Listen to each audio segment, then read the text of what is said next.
نحمده ونصلي على رسوله الكريم أما بعد أعوذ بالله السميع العليم من الشيطان الرجيم من همزه ونفخه ونفسه بسم الله الرحمن الرحيم ما كان لنبي أن يكون له أسرى حتى يثخن في الأرض تريدون عرض الدنيا والله يريد الآخرة والله عزيز حكيم ما کانا نہیں ہے لنبی کسی نبی کے لیے یہ لائق مناسب نہیں ہے کسی نبی کے ان یکون لہ اسرا کہ ہوں اس کے لیے قیدی حتی یسخن فی الارض یہاں تک کہ وہ خون ریزی کر لے فی الارض زمین میں تریدون آپ چاہتے ہیں عرض الدنیا دنیا کا سامان واللہ یرید الآخرہ اور اللہ تعالیٰ چاہتا ہے آخرت کا سامان واللہ عزیز حکیم اور اللہ تعالیٰ غالب ہے اور حکمت والا ہے۔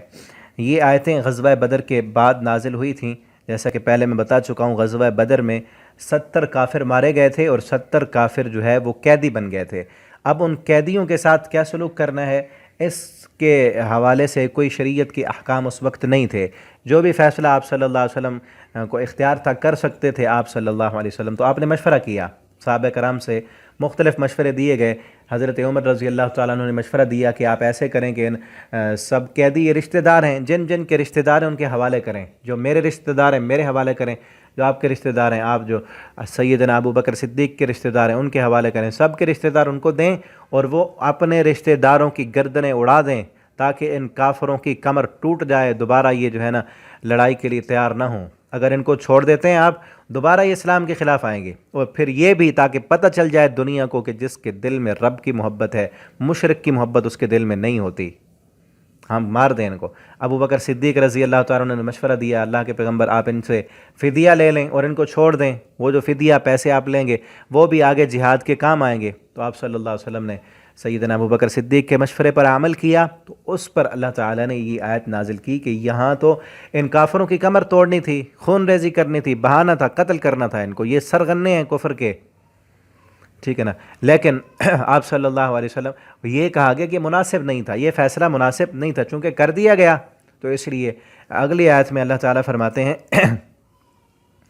لولا کتاب من اللہ، اگر لکھی ہوئی بات نہ ہوتی اللہ کی طرف سے، سبقہ جو پہلے گزر چکی ہے، یہ طے شدہ یہ چیز، ایسا ہی فیصلہ ہونا ہے، اللہ کی طرف سے لکھا ہوا تھا، لمسکم تو البتہ یقیناً پہنچتا تم کو، فیما اس میں اخذتم جو تم نے، اس کے بدلے میں جو تم نے کیا، عذاب عظیم بہت بڑا عذاب،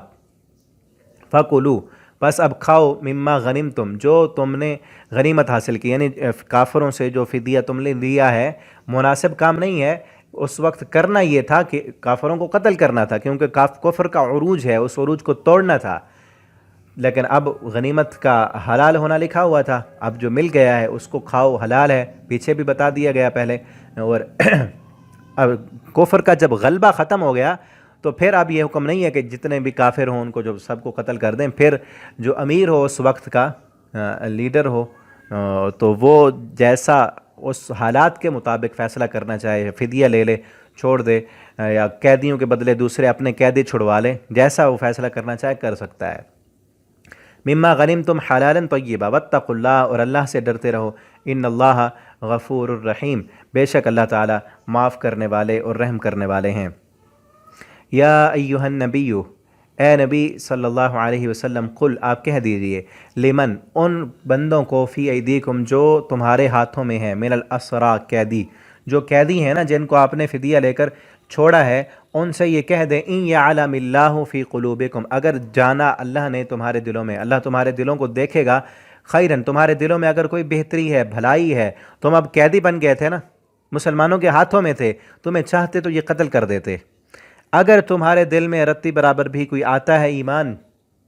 کہ یہ اسلام حق ہے، قرآن سچ ہے، رسول اللہ صلی اللہ علیہ وسلم کی دعوت سچی ہے، ٹھیک ہے نا، اور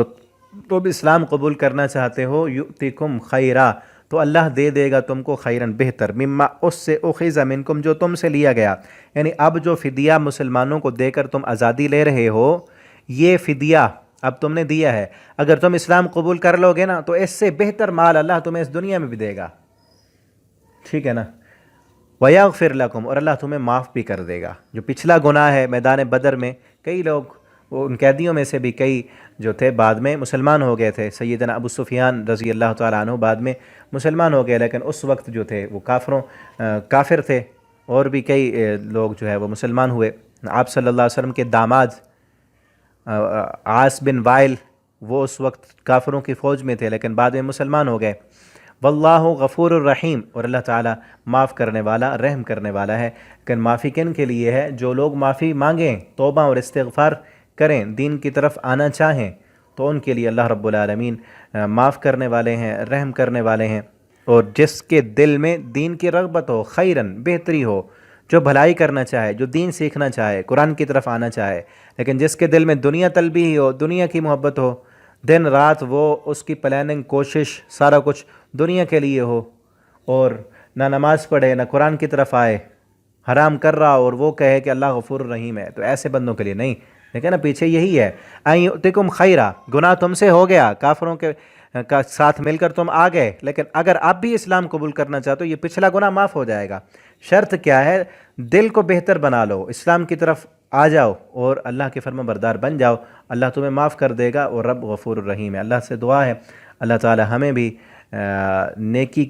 کی طرف رغبت کرنے والا بنا دیں، اور اللہ ہمارے گناہوں کو معاف فرما دیں. اللہ تعالی ہمیں قرآن پڑھنے، سمجھنے، اس کے مطابق زندگی بسر کرنے کی توفیق دیں. ان اسباق کو آپ دوستوں کے ساتھ ضرور شیئر کیا کریں تاکہ آپ کے لیے صدقہ جاریہ بنے. والسلام علیکم ورحمۃ اللہ.